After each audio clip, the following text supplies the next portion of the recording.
कहते हैं गंगा यमुना सरस्वती सरयू मंदाकिनी, जितनी भी पवित्र नदियां हैं,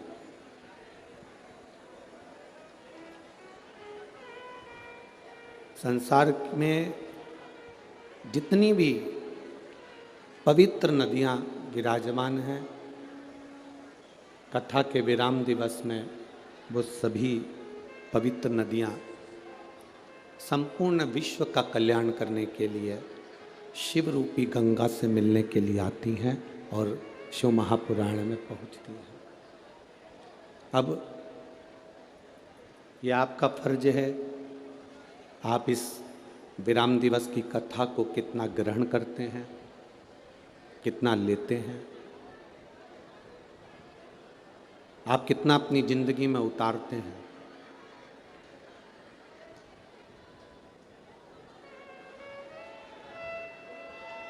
तिरुपति बाबा के दर्शन करें आप लोगों ने, वेंकटलाल के दर्शन करें, तिरुपति नाथ जी के। धक्के खाते खाते खाते खाते लोग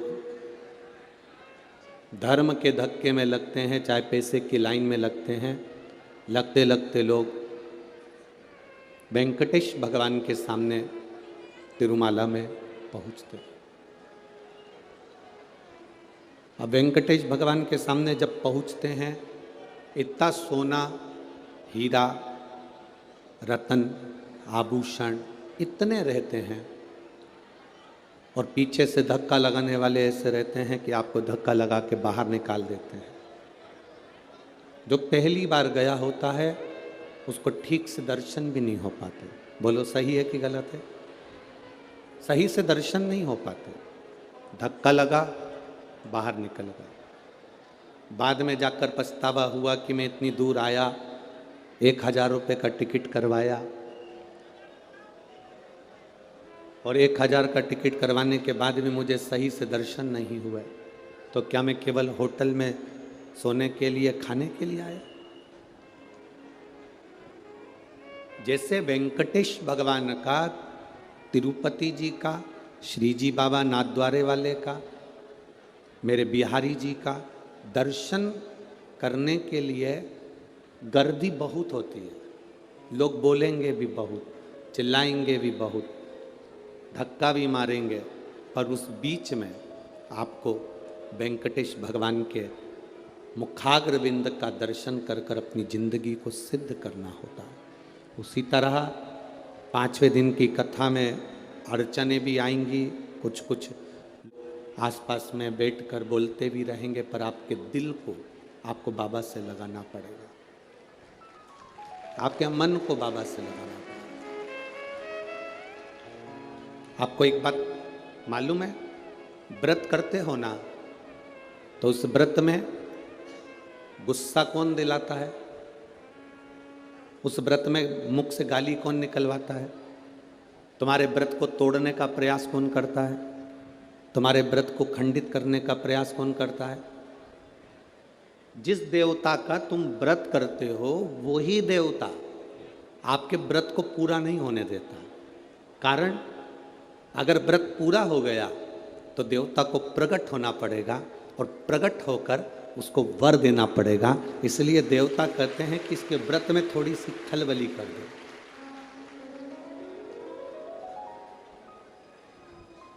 इसके व्रत में थोड़ी सी अर्चन कर दो। अगर व्रत में थोड़ी सी अर्चन होगी तो इसका व्रत पूर्ण नहीं होगा, पूर्ण नहीं होगा तो मुझे जाना नहीं पड़ेगा। मेरे बाबा का ये पावन शिव महापुराण की कथा कहती है कि 5वें दिन की जो कथा होती है या 7वें दिन की जो कथा होती है, जो दिल से सुनने वाले होते हैं, बाबा को उनके घर जाना ही पड़ता है और कल्याण करना है। अब ये तो हृदय लगाने वाले के ऊपर है कि जो दिल लगाकर सुना है, मन से, स्नेह से, भाव से श्रवण किया, उसको मिला। शिव कथा कहती है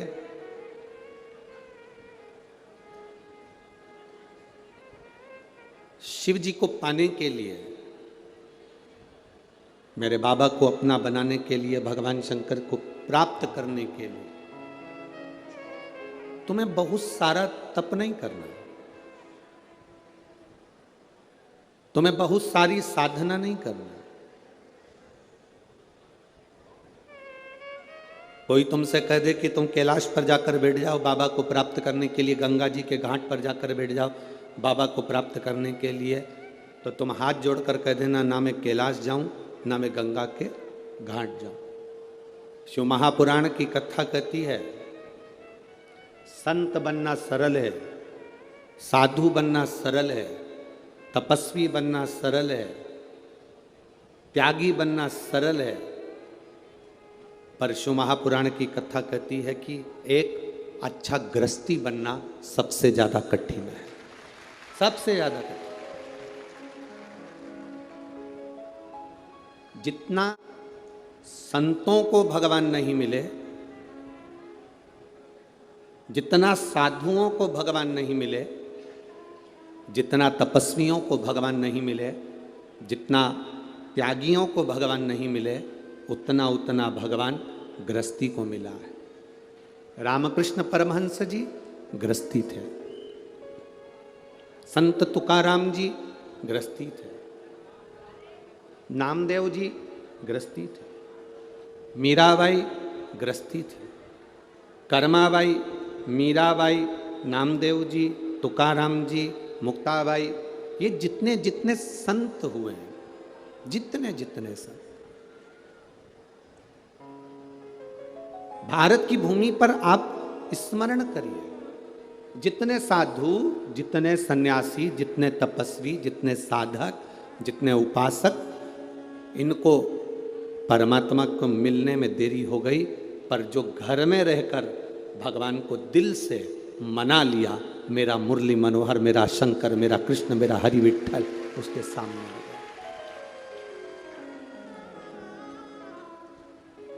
संत तुकाराम जी की धर्म पत्नी कितना क्लेश करती थी, फिर भी शिव जी की, ठाकुर जी की भक्ति तुकाराम जी करते थे। नामदेव जी को कितना कितना कहा गया तो नामदेव जी भगवान की भक्ति करते थे। किसी ने तुकाराम जी से कहा तुम्हारी पत्नी इतनी गुस्सा करने वाली मिली, इतना अपशब्द बोलने वाली मिली, आपको दुख नहीं होता? आपकी पत्नी इतना क्रोध करने वाली मिली, आपको दुख नहीं होता? संत तुकाराम जी ने कहा इसमें दुख करने की बात नहीं, इसमें प्रसन्न होने की बात है कि कम से कम मेरी पत्नी गाली देती है, अपशब्द कहती है, ताना देती है, तो मेरा मन पत्नी से हटकर परमात्मा में चला जाता है। इससे बढ़कर सौभाग्य और क्या हो सकता है? इससे बढ़कर सुख और क्या हो सकता है? शिव महापुराण की कथा कहती है जब कोई ताना देता है, जब कोई अपशब्द कहता है, जब कोई गाली देता है, जब कोई आड़े टेढ़े शब्दों से संबोधित करता है, जब कोई हमको अपशब्द कहता है, गाली देता है, ताने देता है, उस समय पर हमारा दिल, हमारा हृदय, हमारा चित्त, हमारा मन उधर से हटकर परमात्मा की ओर चला जाता है, भगवान को प्राप्त करने की ओर चला जाता है।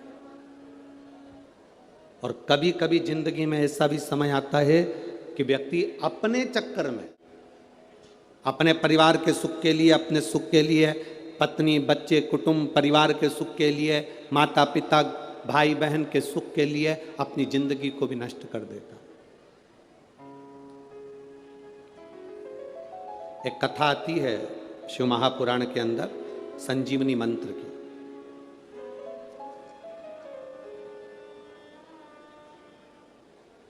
संजीवनी मंत्र क्या? किसी के कान में अगर बोल दिया जाए तो वो मरता हुआ भी, मरा हुआ भी जीवित हो सकता है। वो संजीवनी मंत्र महादेव के पास में है। वो किसी देवता के पास में नहीं, केवल एक देवाधिदेव महादेव के पास वो मंत्र है कि महादेव मरे हुए के कान में भी मंत्र बोल दें तो वो जीवित हो जाता है। आज भी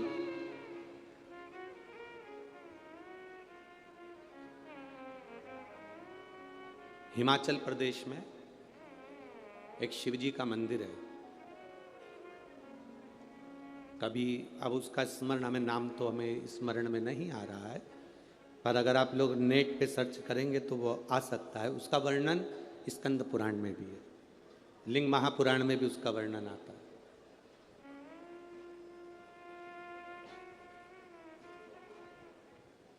उसका वर्णन आता है लिंग पुराण के अंदर, उसका वर्णन आता है स्कंद पुराण के अंदर।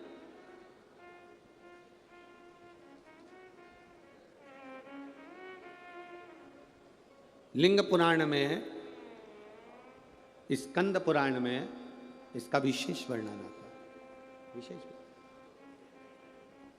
शायद दुनिया का पहला ऐसा मंदिर होगा जिस मंदिर के सामने से, भगवान शिव के सामने से मुर्दे को भी अगर लेकर जाते हैं तो उसके शरीर में कंपन होने लगता है। उसको अगर आप कभी नेट पे सर्च करेंगे, यदि आप स्कंद पुराण में पढ़ेंगे या लिंग पुराण में पढ़ेंगे तो उसका वर्णन पूरा मिलेगा आपको, उसका पूरा वर्णन आपको प्राप्त होगा, संपूर्ण वर्णन मिल सकता है। संजीवनी मंत्र एक ऐसा मंत्र है, संजीवनी मंत्र एक ऐसा मंत्र है जिस मंत्र को 33 कोटि देवताओं के पास में भी वो मंत्र नहीं है, किसी के पास वो मंत्र नहीं। वो मंत्र अगर है तो केवल मेरे देव अधिदेव महादेव के पास, उसके सिवाय किसी के पास वो मंत्र नहीं। इसीलिए हमारे यहाँ बार बार कहा जाता है, अकाल मृत्यु वो जो काम करे चंडाल का, और काल उसका क्या बिगाड़े जो भक्त हो महा। जो शिव की आराधना करने वाला होता है,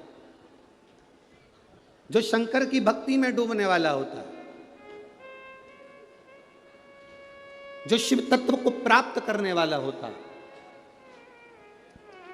जो शंकर के गुणगान में डूबा हुआ होता है, उसके सम्मुख में काल नहीं आ पाता। शंभु शरणे पड़ी मांगू घड़ी रे घड़ी, दुख काटो दया करी ने दर्शन आपो।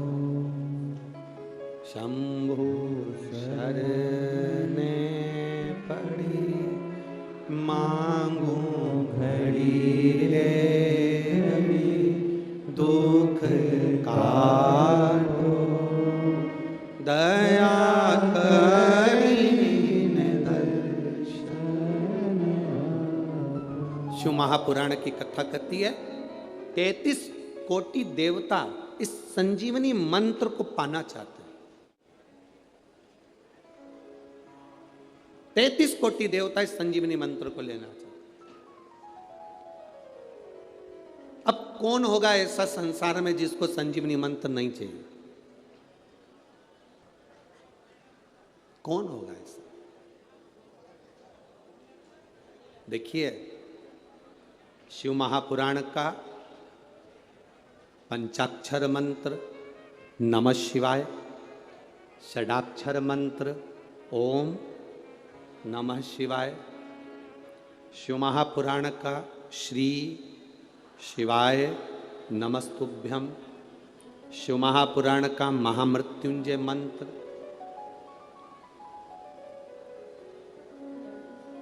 शिव महापुराण की कथा कहती है शंकर के जितने मंत्र हैं, शिव के जितने मंत्र हैं, ये सारे मंत्र संजीवनी का काम करते हैं और व्यक्ति की जिंदगी की उन्नति की ओर इसको लेकर जाते हैं। प्रत्येक शंकर के मंत्र,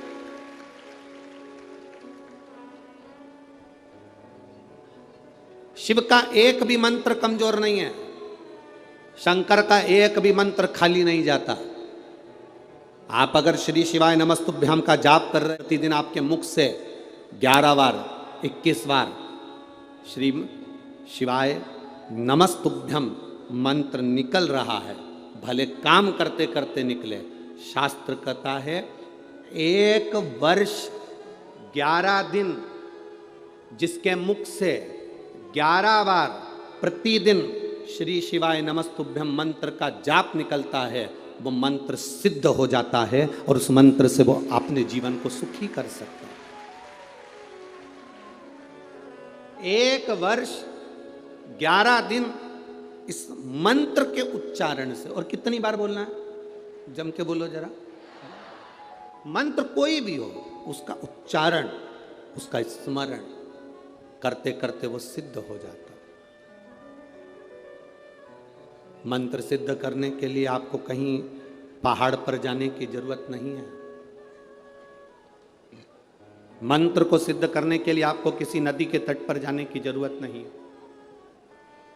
मंत्र को सिद्ध करने के लिए केवल निर्मल मन सो मोहि पावा, मोहि छल छिद्र कपट ना भाव। निर्मल मन से, निर्मल चित्त से, निर्मल हृदय से, शुद्ध भाव से आप जब परमात्मा को पुकारोगे, परमात्मा आपके सामने होगा।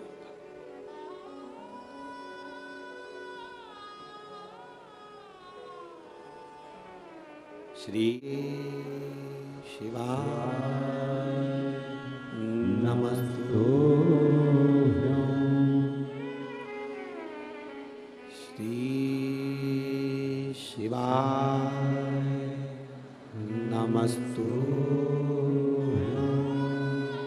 आप जप रहे हैं, स्मरण कर रहे हैं, सिद्ध होता है।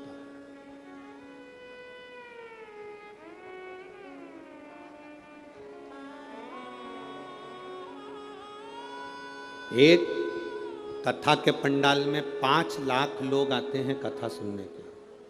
कितने लोग? 5 लाख। एक पंडाल की कैपेसिटी देखी जाती है, दूसरे पंडाल की कैपेसिटी देखी जाती है, तीसरे पंडाल की देखी जाती है। टेंट होन लगे हैं चारों तरफ, उनकी देखी जाती है। और उसके बाद जो दुकानों पर बैठे हैं, रोड पर बैठे हैं, ये धूप में बैठे हैं, गाड़ियों पर बैठे हैं, इन सब की, बिल्डिंगों पर बैठे हुए हैं, इन सब की कैपेसिटी अगर इनको गिना जाए तो 5-6 लाख लोग प्रतिदिन शिव महापुराण की कथा सुनने आते हैं। प्रतिदिन।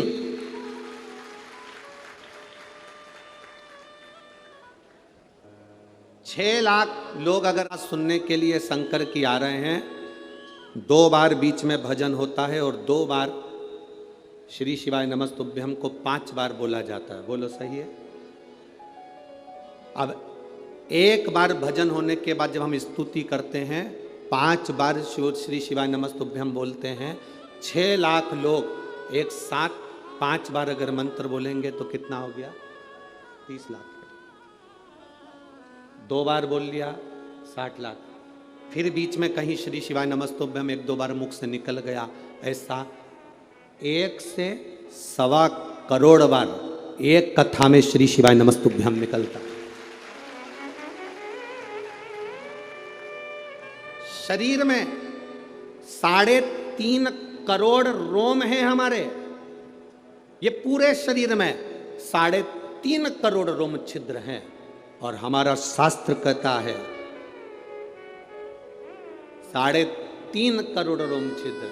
शास्त्र कहता है महीने में, 15 दिन में, 20 दिन में, 1 महीने में, 5 दिन में, 7 दिन में, 8 दिन में अगर 3.5 करोड़ बार भगवान का नाम मुख से निकल जाता है, या हम जहाँ बैठते हैं उस स्थान पर 3.5 करोड़ बार भगवान के नाम का उच्चारण हो जाता है, तो भगवान को वहाँ बैठे हुए जीव का कल्याण करना ही पड़ता है।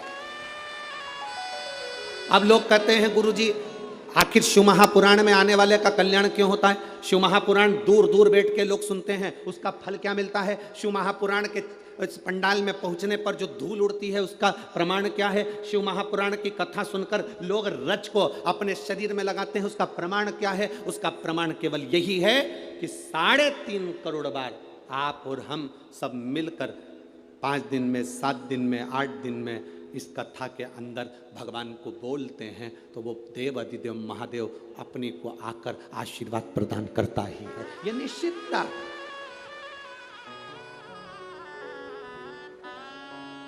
क्या मिलता है शिव पुराण में जाने से, ये आपको मालूम पड़ेगा आज जब कथा सुन। और इसमें कई लोग ऐसे बैठे होंगे जिनको 5 दिन में भी मालूम पड़ा होगा कि क्या दिया महादेव ने, क्या प्रदान करा महादेव ने।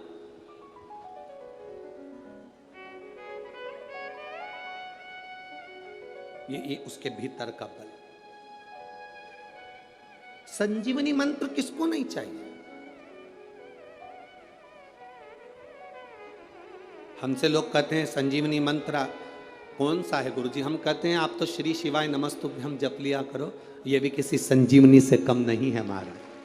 आप नमः शिवाय जप लिया करो, ये भी किसी संजीवनी से कम नहीं है। आप ओम नमः शिवाय जप लिया करो, ये भी किसी संजीवनी से कम नहीं है। आप मृत्युंजय का मंत्र जप लिया करो, ये भी किसी संजीवनी से कम नहीं है। ये भी संजीवनी से कम नहीं। और यदि हम मंत्र जप नहीं पाए तो 3 का स्मरण कर लिया करो। एक गंगा, पहले नंबर पर कौन है? जम के बोलो जरा, गंगा। दूसरे नंबर पर है काशी, दूसरे नंबर पर क्या है? काशी। और तीसरे नंबर पर है विश्वनाथ, काशी के विश्वनाथ। ये 3 का जिह्वा पर अगर नाम आ जाता है, ये 3 का स्मरण हमारे जीवन में हो जाता है तो हमको इस मृत्यु लोक में कष्ट नहीं भोगना पड़ता और बार बार जन्म नहीं लेना पड़ता। हमें बारंबार जन्म नहीं लेना है। संसार सागर में बार बार आने से मतलब क्या है?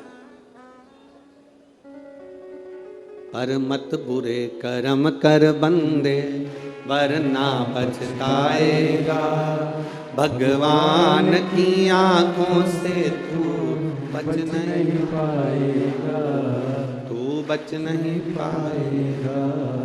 अरे ओ अज्ञानी मत कर नादान, अरे ओ अज्ञानी मत कर नादान।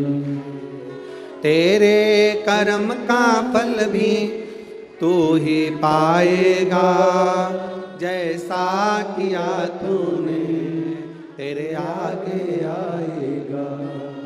मत बुरे कर्म कर बंदे, मत बुरे कर्म कर बंदे वरना पछताएगा, भगवान की आंखों से तू बच नहीं पाएगा, तू बच नहीं पाएगा। हमारे कर्म की गति का भोग हमको भोगना है। तो मंत्र की प्रबलता हम जान रहे हैं।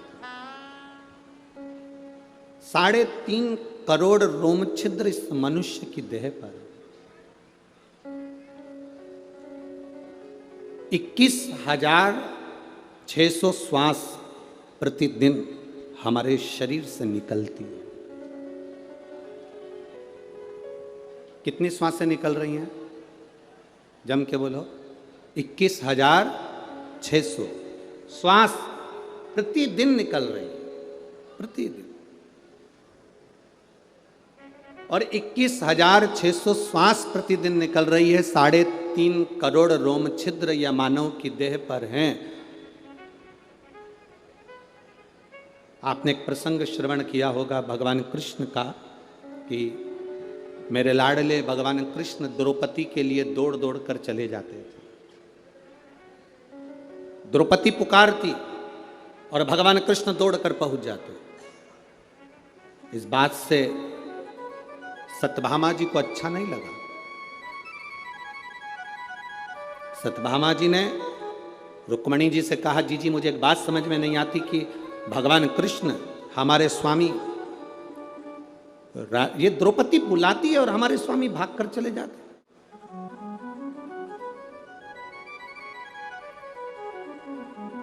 द्रौपदी पुकारती और भगवान कृष्ण दौड़कर चले जाते। हमको यह बात समझ में नहीं आई। रुक्मणी जी ने कहा मैं भी नहीं जानती कि भगवान कृष्ण द्रौपदी के कहने पर आखिर दौड़ दौड़ कर जाते क्यों। पर कोई बात तो जरूर है, जो हमारा कान्हा, हमारा कन्हैया कृष्ण दौड़ कर जाते। भगवान कृष्ण ने सत्यभामा जी के मन के संशय को जान लिया। गुरु परमात्मा एक ऐसा होता है, माता पिता एक ऐसे होते हैं जो मन के संशय को जानते हैं। छोटा सा बच्चा 2-3 महीने का अगर रो रहा है, मां भले पढ़ी लिखी नहीं है, मां बहुत सारा अध्ययन नहीं करी है, पर छोटा सा बच्चा क्यों रो रहा है?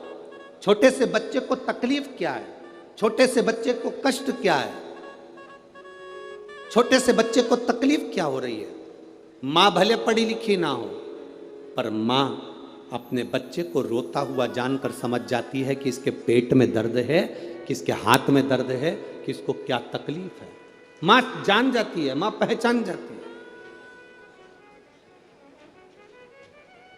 मां के स्मरण में वो बात आ जाती है कि इसको तकलीफ क्या है, इसको कष्ट क्या है, इसको दुख क्या है। माता पिता गुरु ये जानते हैं कि इनको तकलीफ क्या है। मेरे भगवान कृष्ण जान गए कि आखिर सत्यभामा के मन में संशय क्या है। सत्यभामा के संशय को मिटाने के लिए भगवान कृष्ण रुक्मणी और सत्यभामा दोनों को द्रौपदी के यहाँ ले गए। द्रौपदी केश कंघा कर रही थी तो सत्यभामा जी से कहा, सत्यभामा जाकर अपनी ननंद को थोड़ा सा तेल लगा दो सिर में और कंघा कर दो। सत्यभामा जी ने विचार करा, ऐसा कंघा करूंगी और ऐसा तेल लगाऊंगी कि खोपड़िया में एक बाल ना रहने दूंगी। अब भाभी और ननंद की तो पहले से ही ये जोड़ियां चली आई हैं। ननंद बोलती है तो भाभी नहीं टिकती और भाभी बोलती है तो ननंद नहीं टिकती। अब पर कहीं कहीं ऐसा भी होता है कि ननंद और भाभी की इतना प्रेम होता है, इतना प्रेम होता है कि एक दूसरे के बिना रह नहीं पाते। कई जगह ऐसी भी है जहां पर इनका आत्मीय प्रेम बड़ा प्रबल है। सत्यभामा जी ने द्रौपदी के सिर पर तेल लगाना प्रारंभ करा, बाल खींचा, तोड़ा। जैसे ही तोड़ा उसमें से आवाज आई, हे कृष्ण।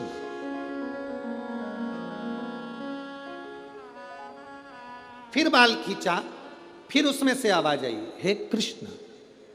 सत्यभामा जी ने रुक्मणी जी से पूछा कि बार बार द्रौपदी के सिर के बाल टूटने पर कृष्ण का नाम क्यों आ रहा है?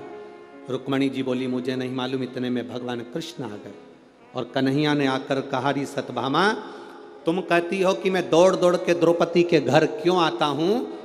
पूरी दुनिया में केवल एक द्रौपदी ऐसी है जो 3.5 करोड़ बार एक दिन में मुझे पुकार लेती है, इसलिए उसकी एक एक रोम में से मेरा नाम निकलता है। मेरे एक एक रोम में से मेरे नाम का उच्चारण होता है। 3.5 करोड़ बार द्रौपदी मुझे बुलाती है एक दिन में। इसलिए भगवान कृष्ण कहते हैं, सुनो सत्यभामा, सुनो रुक्मणी, जो एक दिन में, एक हफ्ते में, एक महीने में 3.5 करोड़ बार मेरे नाम को पुकारता है या किसी भी देव के नाम को पुकारता है, उस देवता को उसे वर देने के लिए जाना ही पड़ता है। निश्चित है, निश्चित। आपके नजदीक में अगर शिव महापुराण की कथा हो रही है, आप जा रहे हो, जप रहे हो, उसका फल है। अभी तो यह नागपुर में कथा हुई, अब 3 नवंबर से 9 नवंबर तक ब्रज की रज में होगी, कोसी कला में।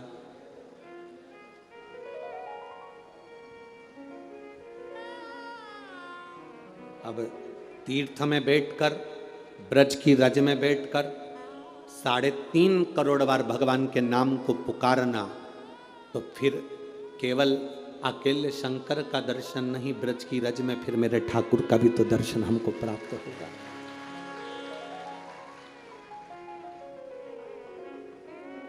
जपो संजीवनी मंत्र, किसको नहीं चाहिए? सबको। 33 कोटि देवता भी हैं तो उनको संजीवनी मंत्र चाहिए, असुर हैं तो उनको भी संजीवनी मंत्र चाहिए। कोई किसी को मरना नहीं चाहता, सबको जीवित रहना है, सबको जिंदा रहना है उस संजीवनी मंत्र के बल पर।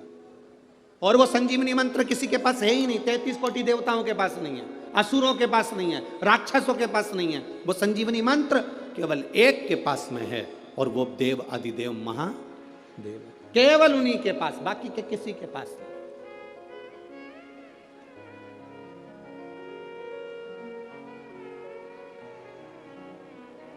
कई बार लोग कहते हैं गुरुजी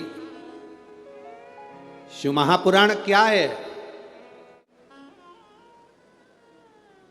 पीछे पड़ गए उस संजीवनी मंत्र को पाने के लिए। महाराज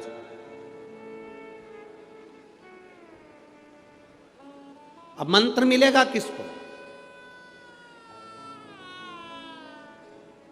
इंद्र भी तप कर रहे हैं, इंद्र भी साधना कर रहे हैं, और दैत्यों के गुरु शुक्राचार्य बाबा भी साधना कर रहे हैं। दोनों तप करने में लगे। एक राजा तप करने बैठता है तो उसको पूरा ठाठ चाहिए होता है। कल कथा में कहा था, पशुपतिनाथ का व्रत भी करना तो अपने पूजन की थाली खुद लगाना। कितनी सुंदर बात कही है शिव महापुराण के अंदर, जरा ध्यान दीजिएगा। लड़की कुंवारी है तब तक अपने पिता की धन, पिता की दौलत से पशुपतिनाथ का व्रत उस पिता के पैसे से मंगाई हुई वस्तु से कर सकती है। बेटी की शादी हो जाए, विवाह हो गया, अगर वो खुद कमा रही है तो अपने पैसे से करे, और नहीं अगर शादी हो गई तो जो उसका पति कमाता है उसके ससुराल वाले जो धन दें उससे पशुपति व्रत करे। मायके के धन से शादी होने के बाद पशुपतिनाथ का व्रत की मूलता नहीं है। कई लड़कियां, कई बेटियां कहती हैं मेरे ससुराल वाले मानते नहीं है, इसलिए मम्मी मैं आपके यहाँ के पशुपति व्रत कर लूंगी, मम्मी मैं आपके यहाँ कर लूंगी। विवाह होने के बाद गोत्र बदल गया, तू दान में चली गई, तेरा कन्या दान हो गया। दान होने के बाद इस घर का केवल जो हाथ से दिया जाए वो तेरा है। दान होने के बाद राजा अमरीश के चरित्र का स्मरण करिएगा। एक राजा गाय का दान दे देता है, गाय घूमते घूमते खूंटे से छूटकर ब्राह्मण के यहां से वापिस राजा के नगर में आ जाती है। नगर में से राजा की गौशाला में चली जाती है। गौशाला में दूध निकालने वाले ने दूध निकाला, वो दूध निकला हुआ राजा के कक्ष में खीर बन जाती है। खीर भगवान को भोग लग जाती है, भोग लगकर वो प्रसाद राजा खा लेता है, राजा को नरक भोगना पड़ता है। दान करी हुई गाय का तूने दूध का प्रयोग करा, इसलिए तुझे भोगना पड़ेगा।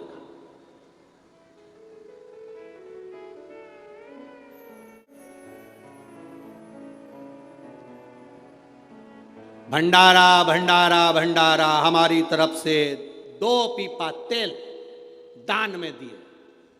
काय में दिया? जम के बोलो जरा, दान में दिया है।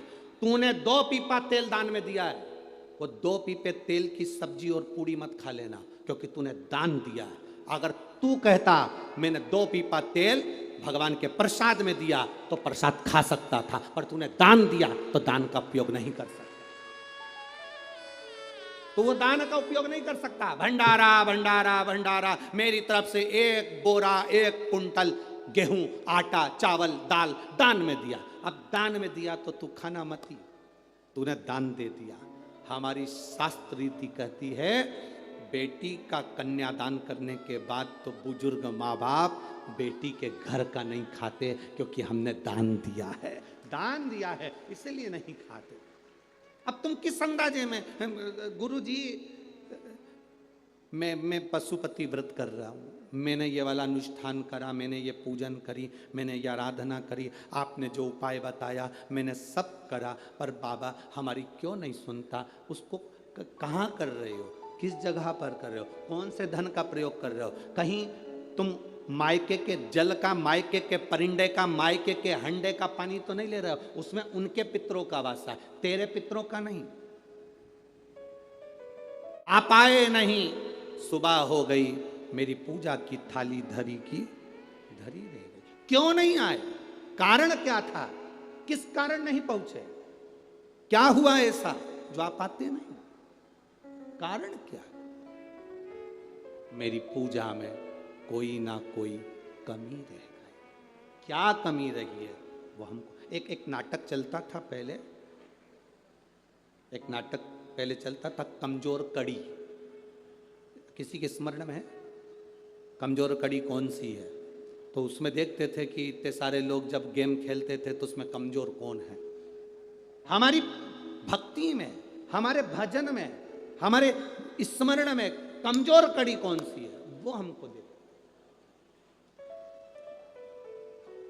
हमारे भजन में कौन सी कमी रह गई जो परमात्मा हमें मिल रहा है।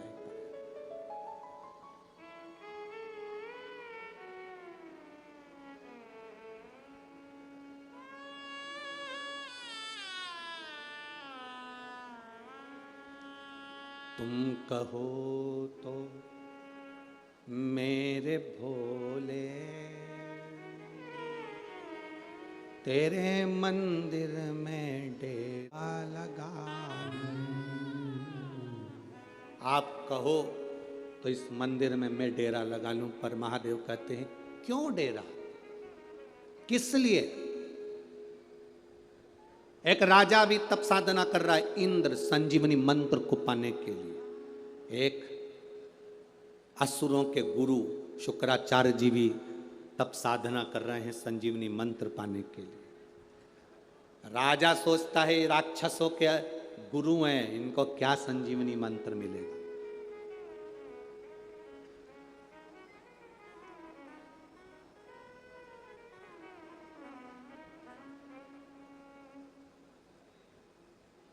बहुत सारे ऐसे भी होंगे, बहुत दूर बैठे हैं तपती हुई धूप में, आपने अपने सिर पे कपड़ा रख रख के बैठे हैं। तपती हुई धूप में आपने अपने सिर पर कपड़ा रख कर बैठे हैं। और बहुत सारे ऐसे होंगे, नागपुर में कथा हुई, अपने पास में हुई, तो भी बहुत ट्रैफिक जाम हो जाता है, बहुत ट्रैफिक जाम हो जाता है, बहुत भीड़ हो जाती है। निकलने में 5 बजे कथा छूटती है तो हम रात्रि को 7-8 बजे घर पहुंचते, इतना समय लग जाता है। पर अंदाजा लगाना, ये समय तूने किसी दूसरे को नहीं दिया, ये समय सारा की सारा महादेव को दिया। महादेव,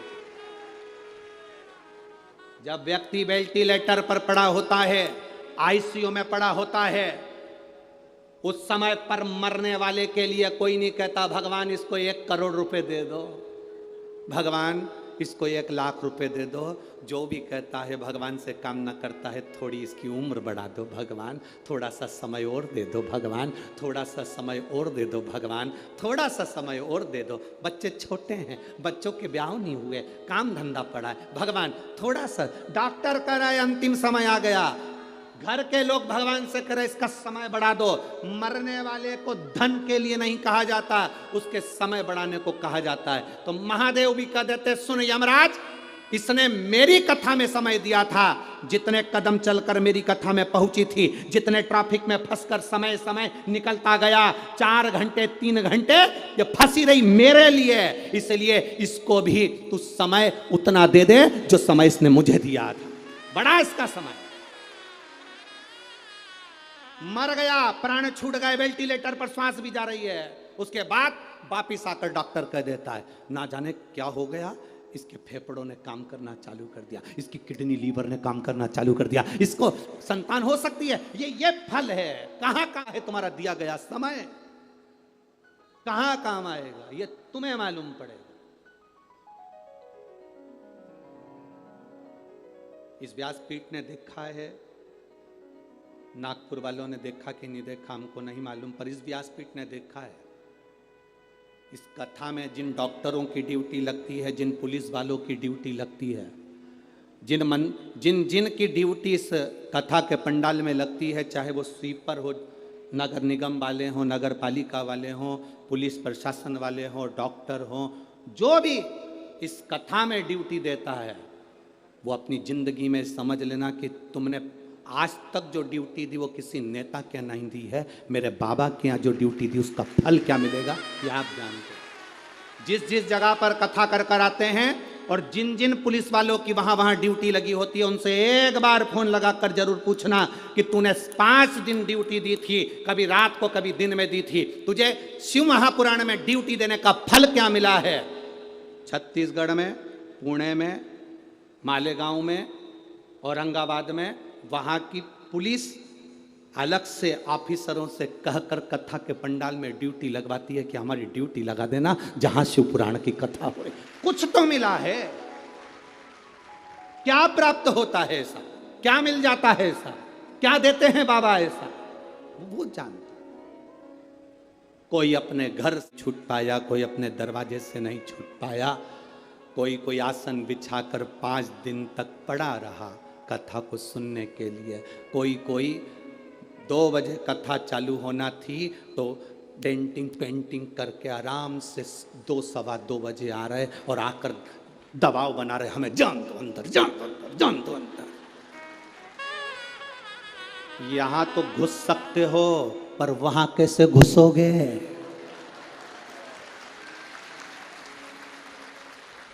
यहां तो घुस सकते हो, वहां कैसे घुसोगे। यहां तो कह सकते हो तुम हमें पहचानते नहीं हो, तुम हमें नहीं जानते, हम उनके रिश्तेदार हैं, हम उनके ये हैं, हम उनके वो हैं। वहां पर जाएगा तो कोई संबंध काम नहीं आएगा, केवल मुख से जपा हुआ श्री शिवाय नमस्तुभ्यम काम आएगा, कोई काम नहीं आता। तुम हमें जानते नहीं हो, लगाऊं फोन।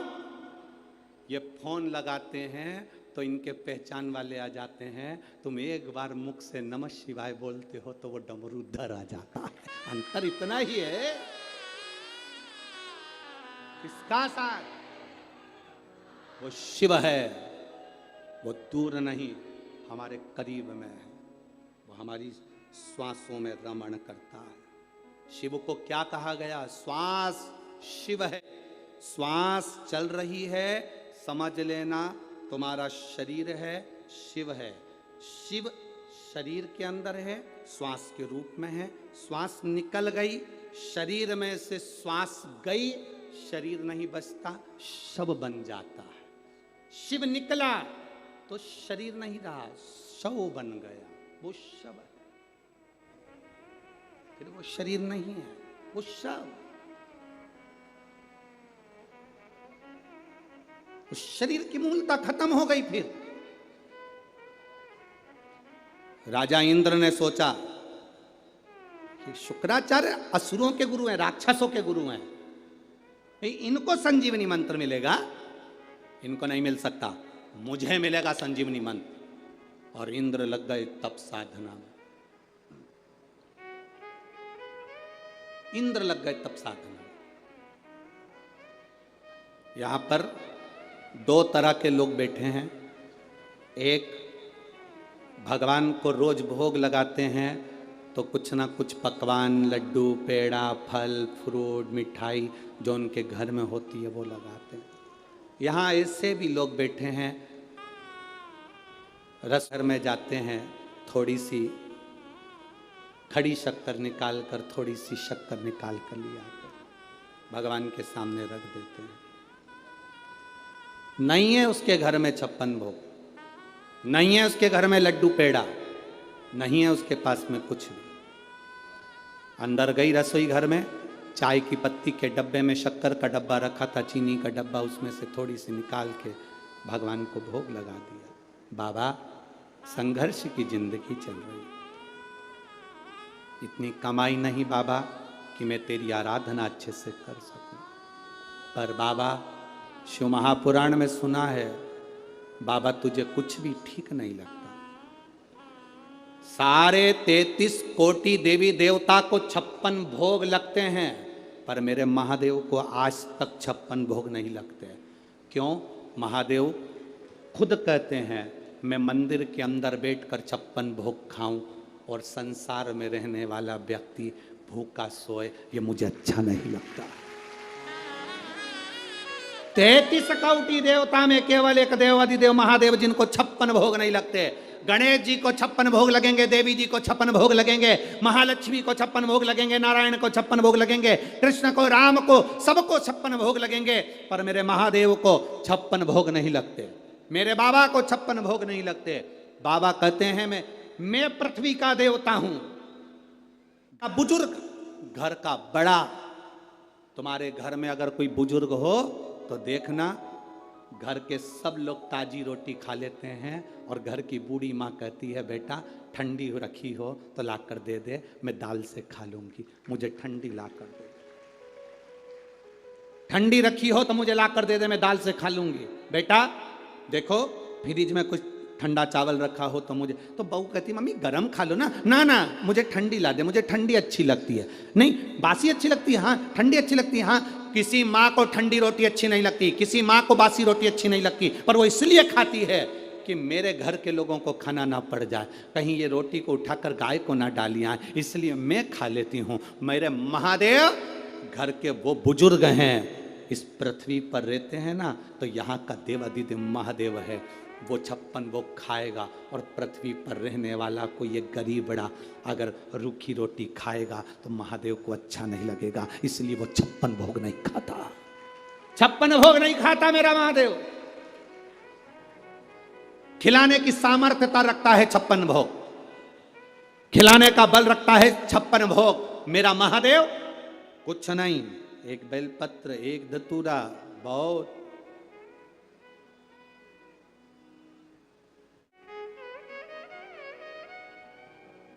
एक पति पत्नी का झगड़ा हुआ, पत्नी ने पति से कहा तुम ये गंदा नाली का पानी पीकर आते हो, मदिरा का नशा, शराब का नशा कर कर आते हो, ये अच्छी बात नहीं है। पति ने कहा तू भी तो रोज शंकर जी के मंदिर में जाती है जल चढ़ाने के लिए, तेरा महादेव भी तो भांग का नशा करता है, तेरा महादेव भी तो भांग का नशा करता है।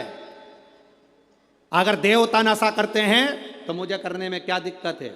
उंगली उठाने वाले उंगली उठाते हैं। हमने उनसे निवेदन केवल इतना सा है, जो कहते हैं कि शंकर जी भांग पीते हैं इसलिए हम भी नशा करते हैं, तो शंकर जी ने तो विष भी पिया था, एक आध बार खरीद के पी जा।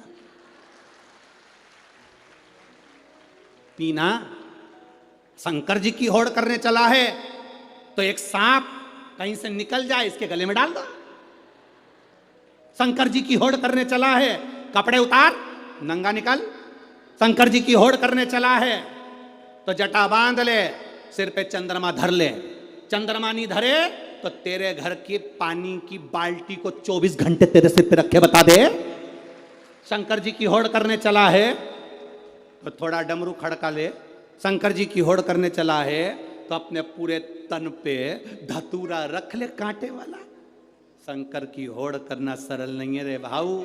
लोग कह देते हैं शिव ऐसे शिव ऐसे, शंकर को जो पहचान गया वो दूसरी बात ये कही नहीं सकता कि शंकर में कुछ खोट है। शंकर अविरलता, आनंदता, शिव तत्व की सुखता है। शंकर वो देता है, लेता कुछ नहीं। शंकर मेरे शिव हमेशा देते हैं, कभी उन्होंने लिया नहीं तुमसे। तुमसे कुछ लिया, दिया। जल महादेव का, तुमने महादेव को चढ़ाया। जल में पैसा लगा तुम्हारा, बोलो बोलो जम के बोलो। बेलपत्र पेड़ पे लग रही थी, तोड़ के चढ़ा दी, पैसा लगा तुम्हारा। शंकर जी को जो चीज चढ़ती है वो सब फ्री।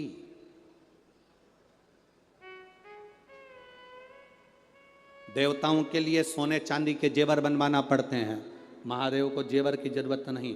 जिस पुष्प को सारे देवताओं पर चढ़ते हैं, महादेव कहते हैं जो फूल किसी काम का नहीं हो वो मेरे पास ले आओ। जिसमें जहर होता है, आंख का पुष्प, आंकड़े का पुष्प, कनेर का पुष्प, जिसको पक्षी नहीं खाए, रोड में डिवाइडर पे लगे रहते हैं। रोड के बीच में इसलिए लगाते हैं क्योंकि ना तो इसको कोई पशु खाता, ना कोई पक्षी खाता, ना इसको कुत्ता खाता, ना कोई जानवर खाता। महादेव कहते हैं जो किसी काम के नहीं वो मेरे पास लिया आओ। धतूरा किसी देवता पर नहीं चढ़ता, मेरे पास लिया आओ। बेलपत्र मेरे पास लिया आओ। जल मेरे पास लिया आओ।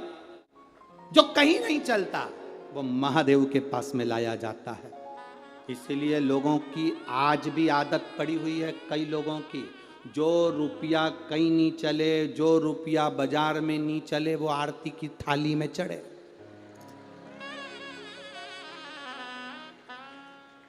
जो रुपया कहीं नहीं चलेगा वो आरती की थाली में चलेगा, क्योंकि उसको मालूम है ये कहीं नहीं चलता। चलता है तो महादेव के पास ही चलता है, बाकी के कहीं नहीं चलेगा। वो चल रहा है।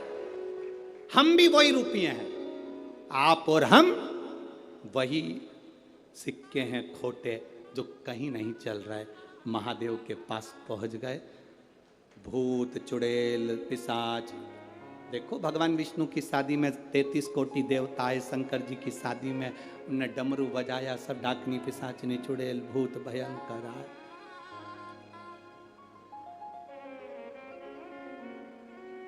नागपुर में वृद्धाश्रम हो, जन के तो बोलो, अनाथालय है,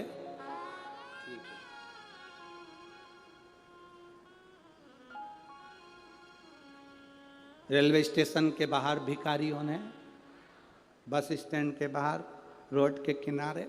जरा विचार करना, अनाथालय में जाकर लोग डोनेशन देते हैं, बोलो देते हैं कि नहीं देते? वृद्धाश्रम में जाकर लोग डोनेशन देते हैं, भिखारी को जाकर लोग डोनेशन देते हैं, पर किसी के लड़के की शादी में कभी इनविटेशन दिया? बोलो तो जम के। नहीं। मेरे शंकर भगवान ने जिसको लोग कभी नहीं बुलाते थे, मेरे महादेव ने उनको अपनी शादी का इनविटेशन दिया है। मेरे शंकर भगवान ने भूत चुड़ैल डाकनी पिशाचनी, जो कंगाल थे, भयंकर बुरे, जिनको कोई नहीं पूछता, उसको मेरे महादेव ने अपने पास बुलाया, इनविटेशन देकर मेरी शादी में आना। देवता कहने लगे वीआईपी शादी है, किसको बुला लिया? शंकर जी कहते हैं जो वीआईपी है वो निकलो बाहर, निकलो यहां से बाहर। यहां वीआईपी नहीं चलता। शंकर जी की कथा में कभी वीआईपी बनकर मत जाना। वीआईपी का मतलब थोड़ा बहुत लोगे चले जाओगे, परंतु जो शिव जी की शादी में वीआईपी बनकर नहीं आता, वो अलमस्त रहकर 5 दिन 7 दिन कथा सुनकर जब वो जाता है, महादेव उसको वीआईपी बनाते हैं, तुम नहीं बना सकते। शिव की कथा में, भगवान देवादिदेव महादेव की कथा में कहीं वीआईपी नहीं। जहां मर्जी पड़े वहां बैठो, अलमस्तता से कथा का रस तत्व ग्रहण करो, अपनी जिंदगी में उतारो, अपने जीवन। ज़्यादा वीआईपी बनकर कभी शिव महापुराण की कथा, भागवत जी में चले जाना मना नहीं है, राम कथा में चले जाना मना नहीं, पर शिव पुराण में कभी वीआईपी बनकर मत जाना। बनकर जाना कि हम तो शंकर के चरणों के दास हैं। बाबा की अगर एक दृष्टि हो जाएगी, एक चोर शिव जी के मंदिर में चोरी करने गया, बाबा के मंदिर में चोरी कर रहा है, अपने कपड़े में आग लगाकर चोरी का सामान देख रहा था, वो चोर कौन सा वीआईपी होता है? पर बाबा ने, मेरे बाबा ने उसको कुबेर बना दिया। आज भी जिस कुबेर की तुम पूजन करते हो वो चोट्टा है। आज भी दिवाली पर जिस कुबेर की तुम पूजन करते हो चोर है, जिसको मेरे महादेव ने कुबेर बनाया है। मेरे महादेव ने कुबेर के सिंहासन पर बिठा दिया।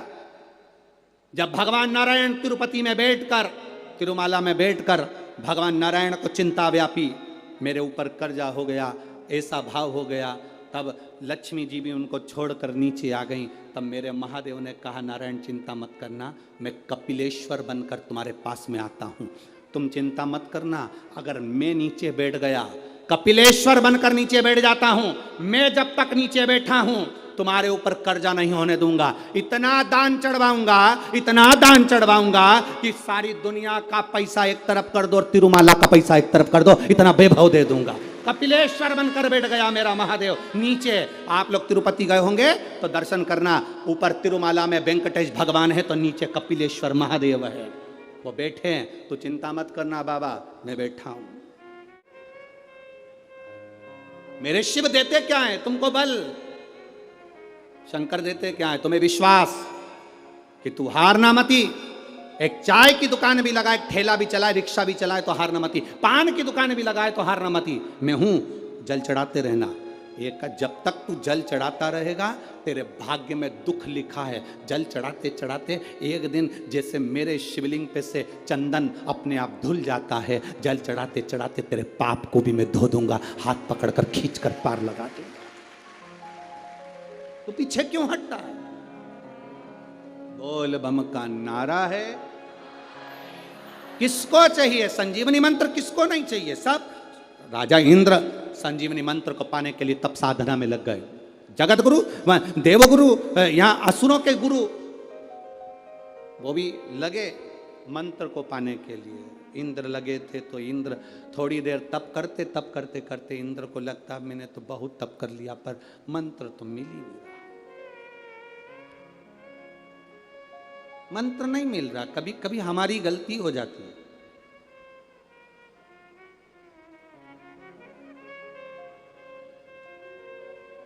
आधार कार्ड बनवाया सभी ने? अरे बोलो तो जम के। आधार कार्ड बनाने वाले की लाइन में एक व्यक्ति लगा था। दरवाजा खुलना था 10 बजे, व्यक्ति लगा 8 बजे से। एक के पीछे एक लगते गए लगते गए लगते गए लगते गए लगते गए। 10:30 बज गई, दरवाजा नहीं खुला। 11 बज गई, दरवाजा नहीं खुला। 12 बज गई, दरवाजा नहीं खुला। पीछे एक व्यक्ति खड़ा था, वो आगे आता था, लोग उसका हाथ पकड़कर लाइन में खड़ा कर देते थे। कहाँ जा रहे हो? लाइन में खड़े हो। कहाँ जा रहे हो? लाइन में खड़े हो। बार बार वो आगे आता, उसको फिर पीछे खड़ा कर देते। आखिरी में उसने चिढ़ के कह दिया, भले 5 बजे तक खड़े रहो, नहीं खोलूंगा दरवाजा। जा, नहीं खोलूंगा दरवाजा। लाइन में खड़े हुए लोगों को यह नहीं मालूम था कि तुम जिसका हाथ पकड़ के पीछे खड़ा कर रहे हो वही तो आधार कार्ड बनाएगा, वही तो बनाएगा। पर तुम सोच रहे हो ये आधार कार्ड बनवाने आया है, वो बनाने आया है। उसका हाथ पकड़ के पीछे खड़ा कर देते हो। बार बार वो बेचारा कब से आगे आ रहा है, पर सब पीछे खड़ा कर देते। पीछे खड़े हो जा, खड़ा आगे आने ही नहीं दे रहे, तो दरवाजा कैसे खुलेगा? और दरवाजा नहीं खुलेगा तो आधार कार्ड कैसे बनेगा? यही शिव पुराण कहती है। हम भी हमारे मंत्रों को, हमारे भजन को, शिव भक्ति को, एक लोटे जल को आगे आने दे रहा है, तो हमारे भाग्य का दरवाजा कैसे खुलेगा? कैसे खुलेगा? वो दरवाजा खुलता ही तब है जब हम एक लोटा जल शिव जी को समर्पित करते हैं, भगवान देवाधिदेव महादेव को देते हैं।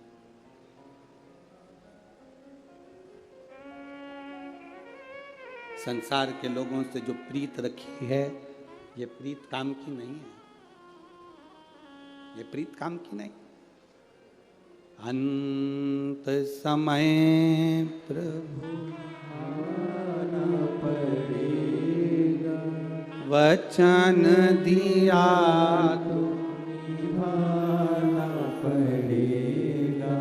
आए ना आए प्रभु कुटुंब कबीरा, अंत समय प्रभु आना पड़ेगा। ये प्रीत होना चाहिए, ये स्नेह, ये प्रीत होना चाहिए। किसी की कलेक्टर से पहचान होती है तो वो कितना अकड़ता है। अरे बोलो तो सब जम के। तुम जानते हो कलेक्टर हमारे बीआई हैं, हमारे समधी हैं। किसी की मिनिस्टर से पहचान होती है तो कितना अकड़ता है। किसी की एसपी से पहचान होती है, लगाऊं फोन, वो एसपी साहब मेरे रिश्तेदार पहचान वाले। किसी की एसपी से पहचान होती है तो वो कितना अकड़ता है। जरा से संसार के लोगों से तुम्हारी पहचान हुई तो तुम इतना अकड़ रहे हो, तो हमारी भी तो पहचान उससे है।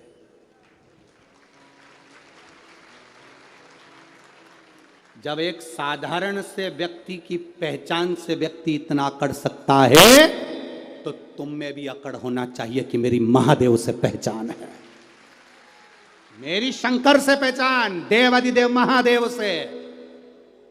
हम उसके सहारे, उसके बल पर जीते हैं, उसके बल पर जीते हैं। जितनी मेरी जीजियां बैठी हैं, जितने मेरे जीजाओं बैठे हैं, कथा सुनने के लिए जितने संत साधु सन्यासी तपस्वी साधक उपासक, जितने मेरे भाई बहन बैठे हैं, उन सब से निवेदन करेंगे कभी जिंदगी में टूटना मत, ही भीतर से, अंदर से कभी हारना मत। कई माताएं कह देती हैं मैं बहुत ऊब चुकी हूं गुरुजी, मैं तो मर जाऊं तो अच्छा। तो हम उनसे कई बार पूछ लेते हैं प्लानिंग क्या है? पंखा है, रस्सी है।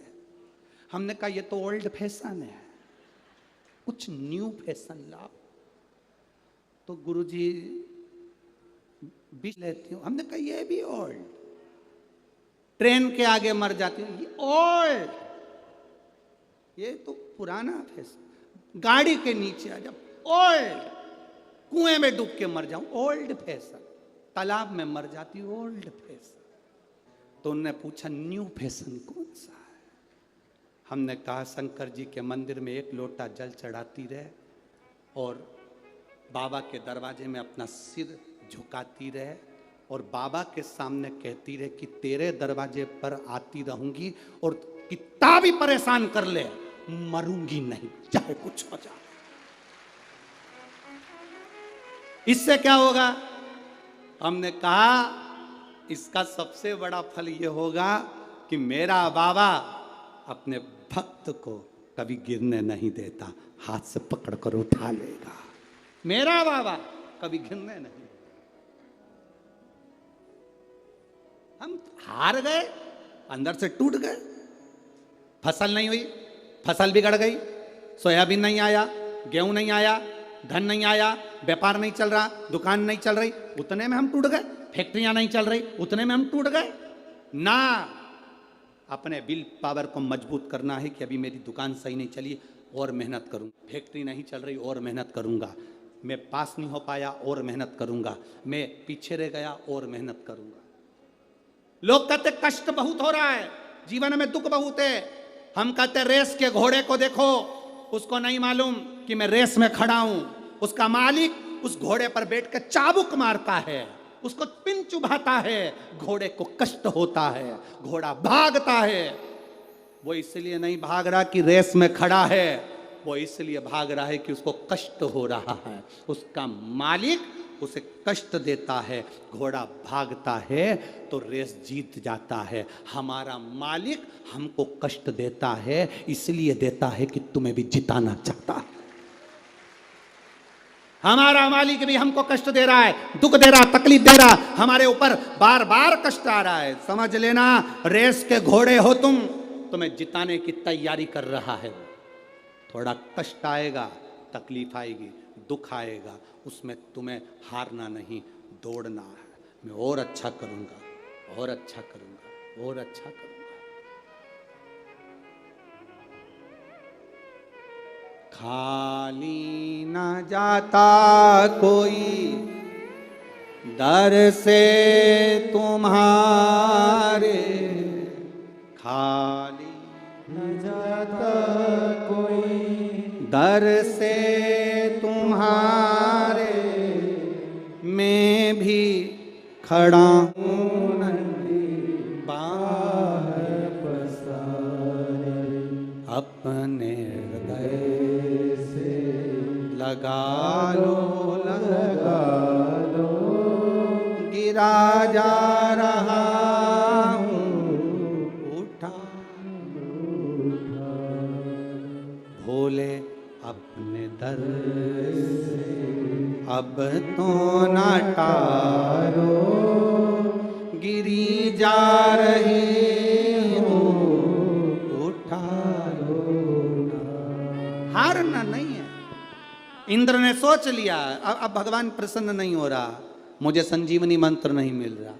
थोड़ी देर तक भजन करा, उसके बाद में चल दिए, विचार करा, अब भगवान प्रकट नहीं हो रहा। 1 महीना मंदिर में जल चढ़ा लिया, सोचा हमारा काम नहीं हो रहा। 2 महीना चढ़ा के देख लिया, 3 महीना चढ़ा के देख लिया, हमारा काम नहीं हो रहा, मंदिर में जाना छोड़ दिया। एक निवेदन, एक गुरु ने 2 चेलों से कहा, जाओ मुझे पानी पीना है, कुएं खोदो, पानी लेकर आ। एक चेला एक कुआं खोदता जा रहा है, दूसरा चेला यहाँ 15 फीट खोद दिया, 10 फीट खोद दिया, 20 फीट खोद दिया, 25 फीट खोद दिया, 50 फीट खोद दिया, पानी नहीं मिला। दूसरा एक ही कुएं को खोदे जा रहा, खोदे जा रहा, खोदे जा रहा, खोदे जा रहा, आखिरी में पानी निकल गया। हम उसके जैसे हैं, 15 फीट खोद दिया, यहाँ से काम नहीं हुआ वहाँ चले गए, वहाँ से काम नहीं हुआ वहाँ चले गए, 15-15 फीट का गड्ढा खोदते गए, कहीं से काम नहीं बना, आखिरी में रोने बैठ गए। भगवान तो सुन ही नहीं रहा। उसको देखो बाजू वाले को, एक कुआं खोदे जा रहा, खोदे जा रहा, खोदे जा रहा, चढ़ाते जाओ जल, चढ़ाते जाओ जल। 1 महीना नहीं सुनेगा, 2 महीना नहीं सुनेगा, 3 महीना नहीं सुनेगा, 5 महीना नहीं सुनेगा, 6 महीना नहीं सुनेगा। जाते रहो उसके दरवाजे पर, आवाज लगाते रहो उसके दरवाजे पर, सुनेगा जरूर। यहां से जाते जाते किसी का कोई बेटा कहीं चले गया हो, तुम आवाज लगा कर देखना, ए कमलेश, ए कमलेश। एक बार कमलेश नहीं सुनेगा, दूसरी बार फिर आवाज लगाना कमलेश, तीसरी बार फिर आवाज लगाना कमलेश, फिर आवाज लगाना कमलेश। बार बार आवाज लगाओगे तो जितने कमलेश बैठे होंगे वो सब सुनेंगे, तो उस समय वो कमलेश भी सुनेगा। बार बार पुकारते रहोगे तो मेरा महादेव सुनेगा जरूर, ये निश्चित है। उसको पुकारो। उसको पुकारने का भी तरीका है कि हमें बुलाना है, दिल से बुलाना है, हमें दिखावे से नहीं। कई लोग चंदन लगा लिया, कई लोग मंदिर में घंटों तक बैठ गए, 8-10 घंटे तक, और सोचा कि भगवान मिल जाएगा ना। भगवान कहते हैं काहे को टाइम बर्बाद कर रहा है। 2 तरह की शादी होती है। कितने तरह की? 2। यहाँ जितनी जितनी बुजुर्ग माताएं बैठी हैं, इनसे पूछना इनकी शादी कैसे हुई थी, और एक आज के व्यक्ति की शादी पूछना कैसे हुई थी। जो बुजुर्ग माता बैठी हैं उनको देखने के लिए लड़का आया, ये चाय की ट्रे लाई, रखी, चली गई। बोलो सही है? जितनी बुजुर्ग बैठी हैं ये लड़के से बात नहीं करी है, ये लड़के के पास में बैठी नहीं, बात नहीं करी, केवल ट्रे रखी, निगाह उठाकर देखा, लड़के ने लड़की को, लड़की ने लड़के को, और शादी पक्की हो गई। वो शादी आज तक निभ रही है। एक शादी आज होती है, लड़की को लड़का दिखाओ, लड़के को लड़की दिखाओ, दोनों बैठ के बात भी करेंगे, फिर होटल में भी मिलेंगे, उसके बाद में वो क्या बोलते, प्री वेडिंग, हाँ तुम समझ गए ना। बस उसके बाद में दोनों घूमने जाएंगे, ढेर सारे ऐसे कैमरे लगे रहेंगे, उससे फोटो खींचते रहेंगे अलग अलग डिजाइन के। उसके बाद दोनों होटल मिलेंगे, रात को 3-3 बजे तक मोबाइल पे लगे रहेंगे। उसके बाद शादी होगी और 2 साल में तलाक। तो फिर ये पुरानी जो शादियां थी वो उसमें क्या था? उसमें एक चीज थी, ना जी भर के देखा, ना कोई बात की, बड़ी आरज़ू थी मुलाकात की। जो पुराने संबंध है वो ना देखे ना भाले, ना मिले ना गए, ना देखा ना भाला। माँ बाप ने कह दिया शादी पक्की पक्की, ना देखा ना भाला, संबंध पक्का हुआ, आज तक निभ रहा है, आज तक। और एक आज का संबंध 2-2, 3-3 घंटे तक मिले, होटल में बात करी, मोबाइल पे बात करी, सब कुछ हुआ, और मालूम पड़े। हमारा आपसे यही निवेदन है, ऐसे भक्त मत बनना। हम तो 8-8 घंटे मंदिर में बैठते हैं, हम तो इतने सारे पाठ करते हैं, हम तो भगवान को रिझाते हैं, हम तो मंदिर में ये करते हैं, हम तो ढोलक पीट पीट के भजन गाते हैं, उसके बाद भी भगवान नहीं सुन रहा। ये तलाक वाले हो। यहाँ तो शंकर का जो भक्त होता है ना, उसको कुछ मतलब नहीं रहता, वो तो आता है, जल चढ़ाता है, थोड़ी देर मुस्कुराता है, बाबा से पूछ लेता है, कैसे हो प्रभु, बहुत पानी चढ़ रहा है, सर्दी लग रही होगी, कैसे हो बाबा। और दिल से शिवलिंग का स्पर्श कर कर, हाथ लगाकर, भाव से, आनंद से कहता हुआ जाता है, बाबा जितनी खुशी तेरे हृदय में है उतनी खुशी मेरे इस पल्लू में दे देना। और चला गया, चला, देखा ही नहीं, मिला ही, देखा ही।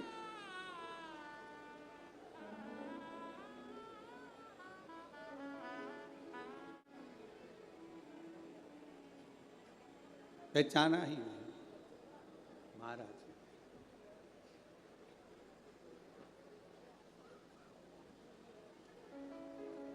वो शिव तत्व, भगवान देवाधिदेव महादेव का गुणगान सुख का अनुभव कराता, सुख का अनुभव। महाराज शिव महापुराण की कथा कहती है, शिव तत्व कहता है, बाबा देवाधिदेव महादेव का संवाद कहता है।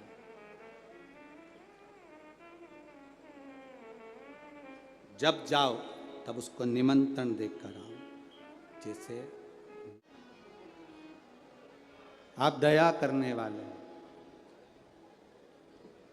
जब तक आपकी कृपा नहीं होती संसार सागर में तब तक कोई कृपा नहीं। संजीवनी मंत्र पाने के लिए इंद्र ने तप किया, तप टूट गया, साधना टूट गई, तब साधना समाप्त हो गई। इतनी सरलता से इंद्र संजीवनी मंत्र प्राप्त नहीं कर सकते, इतनी सरलता से।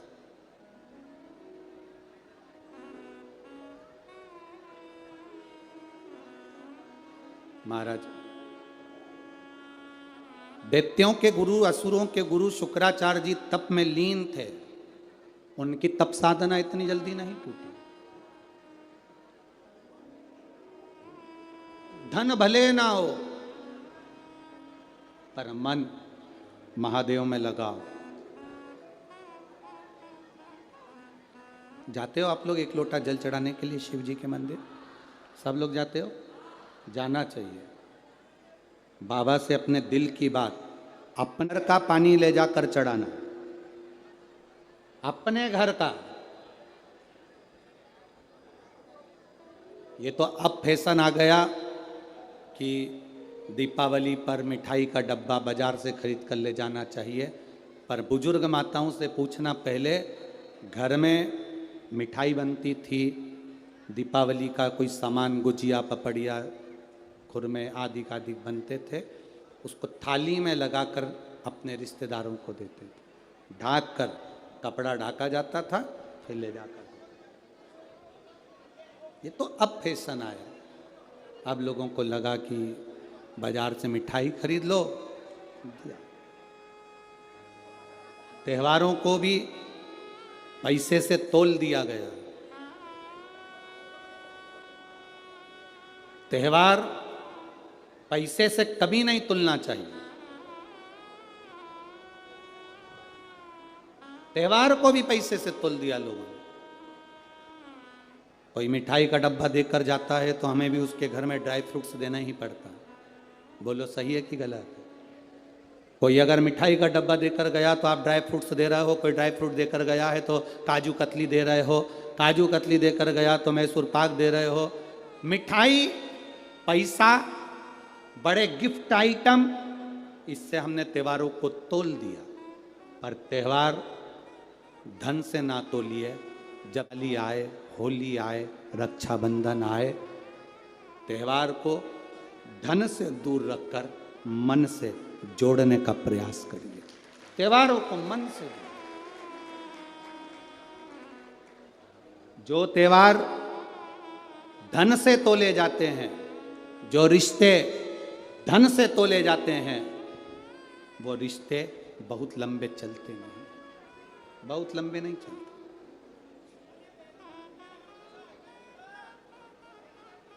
धन से ना तोले। इंद्र ने भगवान की साधना को, इंद्र ने परमात्मा की तप साधना को धन से तोल लिया। अरे मैं इंद्र,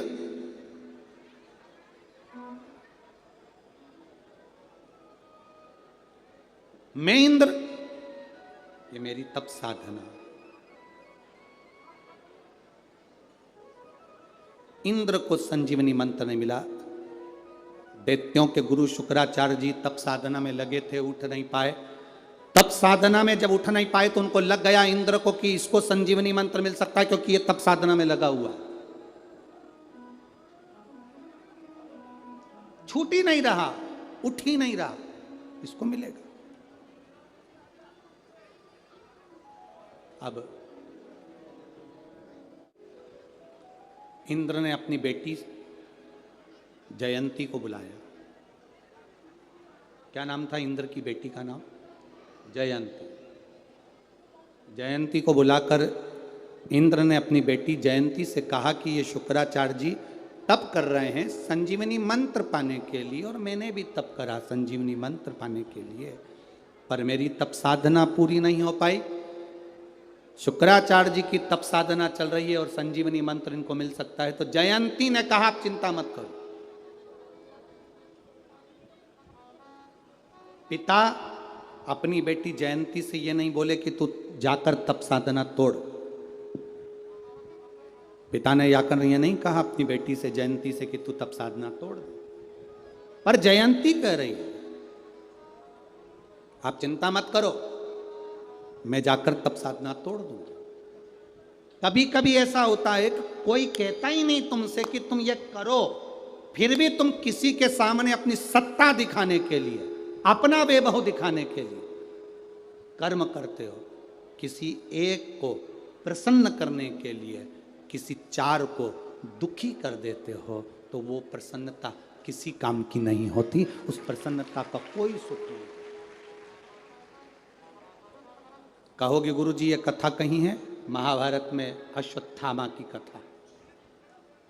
महाभारत में अश्वत्थामा से नहीं कहा कि पांडवों के 5 पुत्र सो रहे हैं उनको मार दे। दुर्योधन ने एक बार भी नहीं कहा अश्वत्थामा से कि इन 5 पुत्रों को मार दे। पांडवों के 5 पुत्र जब मरे थे तो सबसे ज्यादा दुर्योधन रोया था। कारण, दुर्योधन के रोने का कारण केवल इतना सा था, दुर्योधन कहता है कि हम मर जाएंगे, हमारे भाई मर जाएंगे, कम से कम पांडवों के पुत्र जीवित रहते तो हमारा तर्पण, तिलांजलि, पिंडदान तो कर देते, अब तूने उन्हीं को मार दिया, उन्हीं को।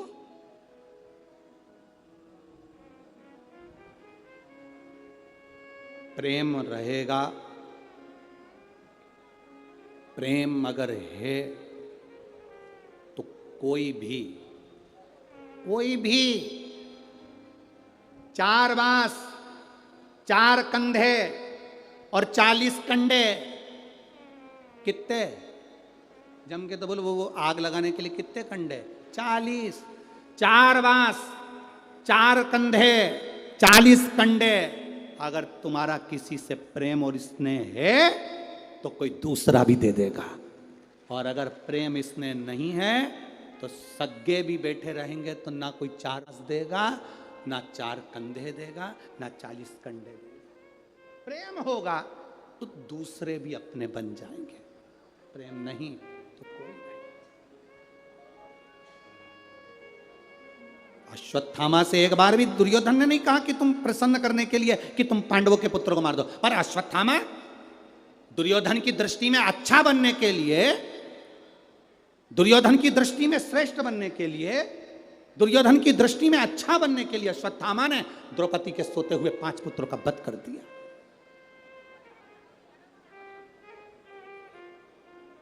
किसी एक को प्रसन्न करने के लिए तुम क्या कर रहे हो? किसी एक को प्रसन्न करने के लिए तुम किसको क्या कह रहे हो? किसी एक को प्रसन्न करने के लिए तुम क्या बोल दिए? एक को प्रसन्न करने के लिए दुर्योधन, अश्वत्थामा ने द्रौपदी के 5 पुत्रों का वध कर दिया केवल उस दुर्योधन को प्रसन्न करने के लिए। केवल एक दुर्योधन को प्रसन्न करने के, और ना वो दुर्योधन रहेगा ना उसका कुल रहेगा जिसको प्रसन्न करने के लिए इतना कुछ कर। क्या मतलब? शिव कथा कर रही है, जयंती ने गलती कर दी, इंद्र की बेटी जयंती गलती कर दी, अपने पिता को प्रसन्न करने के लिए शुक्राचार्य जी की सीढ़ी तोड़ने के लिए पहुंच गई। शुक्राचार्य बाबा तप में लीन थे, यज्ञ कर रहे थे, यज्ञ करते करते इसने ऊपर से आकर मिर्ची डाल दी। यज्ञ में मिर्ची डली तो यज्ञ के अंदर यज्ञ का जो आचार्य होता है, यज्ञ कराने वाला होता है, यज्ञ का आचार्य, यज्ञ का ब्रह्मा, यज्ञ का जो देव होता है, जो यज्ञ करवा रहा होता है, उसमें अगर हवन में कोई गलत चीज डलती है तो जो आचार्य होता है, यज्ञ का आचार्य, जजमान नहीं, यज्ञ का जो आचार्य होता है उसको भोगना पड़ता है, उसको भोगना पड़ता है। यज्ञ के आचार्य को सावधानी रखना पड़ती है। जब जजमान हवन करने बैठता है तो यज्ञ के आचार्य को हवन सामग्री को देखना चाहिए, इसमें कोई कीड़ा तो नहीं है, जौ में कोई कीड़ा तो नहीं पड़ा, तिल में कोई कीड़ा तो नहीं पड़ा, इसमें कोई इल्ली तो नहीं है। यह यज्ञ आचार्य की मूलता होना चाहिए कि यज्ञ आचार्य देखे, इसमें कोई जानवर तो नहीं जा रहा, इसमें कोई जीव तो नहीं जा रहा, इसमें किसी की हिंसा तो नहीं हो रही, इसमें कोई मर तो नहीं रहा। ये यज्ञ आचार्य की उसको देखना पड़ता है, ये उसकी जवाबदारी। पर आज के समय में तुम चाहे कुछ भी मिलाओ, मंत्र बोलने वाले मंत्र बोलें और तुम डाल, ना ना ना, यज्ञ आचार्य को उस समय पर भोगना पड़ता। यज्ञ आचार्य की दिक्कत। शुक्राचार्य बाबा यज्ञ कर रहे थे, जयंती ने मिर्ची डाल दी, मिर्ची डाली तो यज्ञाचार्य शुक्राचार्य बाबा के शरीर में चारों तरफ घाव घाव उत्पन्न हो गए, पूरा शरीर बेकार, पूरा शरीर।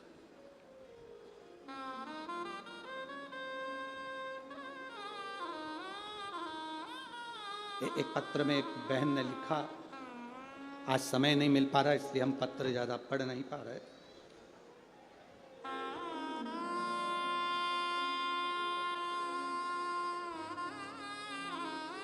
मेरा नाम रोहिणी अवथे, नागपुर विनोबा भावे नगर से हूँ।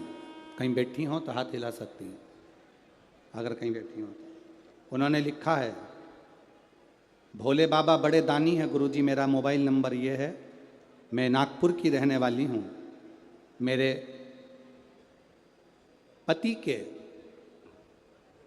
पति ने कभी नहीं बोला कि मेरे शरीर में कोई कष्ट है। एक बार उनके चेहरे पर हाथ का स्पर्श हो गया, एकदम वो चिढ़ गए, चीख दिए। मैंने पूछा तुम्हें कोई तकलीफ है? नहीं बोले। दूसरी बार उन्होंने खाना पीना बंद कर दिया, भोजन नहीं कर पाते, पानी नहीं पी पाते। तब मैंने डॉक्टर को दिखाने का बोला, वो मुझ पर चिढ़े। फिर भी मैंने उनको कहा कि अपन नागपुर के ही अच्छे डॉक्टर को दिखा देते। दिखाया, मालूम पड़ा कि उनके मुख में गठान हो गई, जबड़े के पास में गठान हो गई। डॉक्टर को दिखाया, डॉक्टर ने कहा, जांच कर कर बोल दिया कि ये कैंसर की गठान है, इसका ऑपरेशन होगा, कीमो होंगे, ऑपरेशन में जबड़ा बाहर निकालना पड़ेगा, काटना पड़ेगा। घबरा गई गुरुदेव, क्या करती? टीवी पर आपकी कथा सुनती थी, पहले कथा सुनी, एक दो बार मंदिर गई, फिर घर में इतनी व्यस्त हो गई, पति दिन भर चिड़चिड़ करे सो तो करूं क्या, मंदिर जाना छोड़ दिया। बाबा के मंदिर जाना मैंने छोड़ा, अब मैं करूं क्या? डॉक्टर ने बड़ी बीमारी बता दी, उसका ऑपरेशन जल्दी करना पड़ेगा। डॉक्टर कहते हैं ऑपरेशन के लिए, मन नहीं माना, हम दूसरी जगह दिखाने गए तो वहां पर भी यही बताया। दवा खाना चेंज कर दिया, दिखाया तो डॉक्टर ने कहा कि यही करना पड़ेगा। अब मन नहीं माना, पहले तो बाबा का दरबार छोड़ा, अब सोचा पति इतना चिड़चिड़ भी करे तो करने दो, पर शिव जी का दरवाजा नहीं छोड़ूंगी, मैं मंदिर जाना फिर चालू करूंगी। मंदिर जाने लगी, बाबा को जल चढ़ाने लगी। गुरुदेव, पति अपशब्द कहते पर फिर भी मैं मंदिर जाना नहीं छोड़ा। मैंने बाबा से कह दिया, बाबा तू सब संभाल लेगा, मेरा विश्वास करता। पशुपतिनाथ का व्रत करा, पशुपतिनाथ का व्रत कर कर तब तीसरे हॉस्पिटल में दिखाया तो डॉक्टर बोले ऑपरेशन की जरूरत नहीं पड़ेगी, आपको जबड़ा काटने की जरूरत नहीं पड़ेगी, केवल अपन इन पे कीमो डालकर देखते हैं, एक कीमो करवाया, पति तिल बिला गए, मुख में से पानी पीना बंद हो गया। मैंने विचार करा ऐसी कैसी नरक की जिंदगी की थे पति। मैंने कीमो कराना बंद करा, बाबा का जल लाकर उनको देती, वो भी अब मेरे साथ मंदिर जाना चालू कर दी है। बाबा का जल देती, वो पीते, चेहरे पर लगाते। गुरुदेव, डॉक्टर को जब अगली जांच कराई तो डॉक्टर ने कहा अब इनको ना कीमो की जरूरत है ना ऑपरेशन की जरूरत है, इनका कैंसर खत्म हो गया। शिव तत्व है ओ घड़ी, शंभु है। उसकी कृपा, उसकी उदारता, उसकी दया सहज नहीं है। हम क्यों दरवाजा छोड़े महादेव का? मैं उनको धन्यवाद दूंगा, कम से कम तुम्हें दुख की घड़ी में देवाधिदेव महादेव याद आए। आपके दुख की घड़ी में अगर महादेव आपको याद आ रहा है तो समझ लेना महादेव ने आपको याद किया है कि तू कहीं मत जा, मेरे पास आ। डॉक्टर को भी दिखा, जांच भी करा, कीमो भी करा, इलाज भी करा, क्योंकि डॉक्टर भी शंकर का एक स्वरूप होते हैं। डॉक्टर भी शिव का एक स्वरूप है। डॉक्टर से जांच कराना चाहिए, डॉक्टर जो बोले वो दवाइयाँ खाना चाहिए, औषधि कराना चाहिए, पर साथ में मेरे महादेव पर विश्वास भी करना चाहिए। डॉक्टर शिव का एक स्वरूप होता है, उसको भी महादेव का स्वरूप माना गया। जिस समय कोरोना महामारी हुई, सब अपने अपने घर में थे, पर डॉक्टर रूपी शंकर सबके हॉस्पिटल में जाकर सेवा कर रहे थे। वो भी शिव का एक स्वरूप है, शंकर का एक स्वरूप है। करो उसकी विनती, उसका निवेदन। जयंती ने कार्य किया, मिर्ची डाली, यज्ञाचार्य शुक्राचार्य बाबा के शरीर में तड़फन उत्पन्न होने लगी। तड़फन हुई और मुख से शुक्राचार्य जी के निकल गया महादेव। जो निकला महादेव, शिव सामने खड़े थे। शंकर ने देखा, शुक्राचार्य तुम्हारे शरीर में इतना भयंकर रोग। शुक्राचार्य जी कहते हैं बाबा, रोग नहीं लगता जब आप सामने होते हो। रोज शंकर के सामने जाओगे तो किसी बड़े रोग तुम्हारे शरीर में प्रवेश नहीं करेगा। मेरा पुरुषों से भी निवेदन है, कभी मत सोचो कि मैं वीआईपी की, मेरी दुकान की, मेरी प्रॉपर्टी की, मेरी जमीन की, मेरी जायदाद। कभी अहंकार में मत जियो। घर से लोटा भरकर पानी उठाकर शंकर के मंदिर जाया करो। पत्नी नहीं कहे तुमसे कि मंदिर जाओ तो भी जाओ। दुकान जाते समय एक लोटा झोले में, जैसे तुम्हारी किताब ले जाते हो, टिफिन ले जाते हो, एक बोतल एक लोटा झोले में डाल के ले जाओ। दुकान जाते समय बीच में जो मंदिर मिले वहीं चढ़ाकर अपनी दुकान चले जाओ, पर अपना फर्ज पूरा करो। वो दुख की घड़ी में साथ होता। एक पत्र आया, उस पत्र में एक बहन ने लिखा, मैं ममता चौहान, मेरे पति की सलून की दुकान है, नाई की दुकान है। गुरुदेव, सलून की दुकान किराए की, उसका भाड़ा देना पड़ता, छोटे छोटे 2 बच्चे, उनका पालन, शिक्षा, घर में खाने तक के लाले, कुछ भी नहीं। बहुत दुखी थे गुरुदेव। तब मेरी बहन ने मुझसे कहा कि तू टीवी पर कथा आती है, सुना कर, बाबा पर भरोसा करा कर। मैंने अपने पति से कहा, जो सलून की दुकान चलाता है, कि तुम्हारी पानी की बोतल सलून में ले जाने के लिए मैं भरती हूँ। वो बोतल से ऐसा करते हैं, सलून में भरती हूँ बोतल, एक बोतल में अलग से भर के दूंगी तुमको, तुम महादेव को चढ़ाकर चले जाया करो। मेरे पति ने महादेव को जल चढ़ाना प्रारंभ करा। गुरुदेव, किराए की दुकान में थे, किराए के मकान में थे, खाने के भी लाले थे। एक प्रदोष से दूसरा प्रदोष हुआ, जल चढ़ाते चढ़ाते 1 महीना निकला। गुरुदेव, बाबा ने कृपा कर कर जो किराए की दुकान थी वो हमारी कर दी। बाबा को क्या वर्णन करूं, जल चढ़ाते बाबा ने हमारे खुद का मकान कर दिया। मैं बाबा को यहाँ प्रणाम करने आई हूँ। उस बाबा ने जो हाथ पकड़ा, मैं बाबा को धन्यवाद देने के लिए। यह शिव तत्व ओघड़ी शंकर है, त्रिकालदर्शी कैलाशी अविनाशी शंकर है। उसको पहचान लो। जिस दिन नहीं पहचान पाओगे, बाद में मालूम पड़ेगा कि हमारे नगर में ये रतन लुटाए गए थे, हमने उसको कंकर समझ के छोड़ दिया। ये हीरा है शिव महापुराण की कथा, जो लुटाई गई तिजोरी का माल वो हमने छोड़ा। हम अपनी अहंकार में इस तिजोरी के माल को छोड़ दिए, समझ नहीं पाए, परख नहीं पाए। हीरे को हर कोई नहीं परख सकता, जोहरी चाहिए तो हीरे की परख होती है। शिव महापुराण को हर कोई नहीं परख सकता, उसको परखने वाला शंकर का भक्त चाहिए, तब परख सकता। पहचान हो गई। शिव जी ने आकर जयंती से कहा, जयंती शुक्राचार्य जी के शरीर में रोग हो रहा है, तुम इसको शांत करो। जयंती कहती मैंने मिर्ची डाली, मैंने गलती कर दी, मैंने क्षमा करती, मैं माफी मांगती हूं। शिव जी कहते हैं ऐसे क्षमा नहीं होगी, जाओ अखंड जाप करो। अखंड जाप जयंती ने करा, देवादिदेव महादेव की कृपा से शुक्राचार्य जी का शरीर ठीक हुआ। शंकर जी ने कहा मांगो क्या चाहिए, संजीवनी मंत्र दे दो। संजीवनी मंत्र, हाँ क्या करोगे, बस आप कृपा करो, किसी को मरने नहीं दूंगा, कहीं ना कहीं अच्छी जगह पर इस मंत्र का प्रयोग करूंगा। देवता देवादिदेव महादेव ने शुक्राचार्य जी को संजीवनी मंत्र दे दिया। शुक्राचार्य संजीवनी मंत्र को धारण कर लिए, असुर मरते शुक्राचार्य जी जीवित कर देते। देवता घबराने लगे कि ये तो बड़ा गड़बड़ काम हो गया, अब तो असुर मरते ही नहीं है, उनके कानों में मंत्र जाता है, जिंदा हो जाते। ऐसा बड़ा क्रम चलता रहा, देवता बड़े परेशान रहे, बड़े दुखी रहे।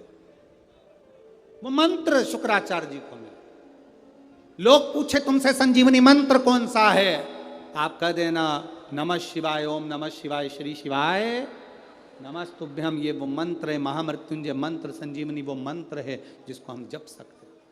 सुंदर प्रसंगों का स्मरण करा, 12 ज्योतिर्लिंग की कथा का वर्णन आता है। सुंदर सोमनाथ जी का वर्णन किया गया, चंद्र की काया के रोग से मुक्त किया गया। मल्लिकार्जुन बाबा षडानंद कार्तिक के रुष्ट होकर गए, उनको मनाया गया। महाकालेश्वर दूषण नाम के राक्षस के संहार के लिए शिव प्रकट हुए। ओमकारेश्वर विंध्य नामक पर्वत तप कर शिव जी को पाया। केदारेश्वर नर नारायण ने तप कर कर भगवान को पाया। फिर आया है भीमा शंकर, कुंभकर्ण के बेटे भीम को मारा शिव जी ने, तो भीमा शंकर कहलाए। फिर आया विश्वनाथ, मनु शत्रुपा ने तप कर कर भगवान शंकर को पाया। त्र्यंबकेश्वर गौतम बाबा पर गौ हत्या का दोष लगा, शिव जी की आराधना कर कर मुक्त हुए। अगला वर्णन आया वैद्यनाथ, रावण शिव जी को ले जाते भूमि पर रखा, शिव जी वैद्यनाथ जी के रूप में विराजमान हुए। नागेश्वर दारुक नाम के राक्षस का संहार शिव जी ने करा, नागेश्वर के रूप में विराजमान हुए। रामेश्वरम, राम जी ने शिव जी की स्थापना करी, रामेश्वरम के रूप में स्थापित हुए। कृष्णेश्वर सुधर्म नाम के ब्राह्मण की पत्नी घूष्मा के बेटे को सुदेहा ने मार दिया था, उसको बाबा ने जीवित करा, कृष्णेश्वर नाम पड़ गया। तुमरुका जी चंचुला देवी को पावन शिव महापुराण की कथा श्रवण कराते हैं। चंचुला का पति बिंदु प्रेत योनि से मुक्त हो जाते हैं।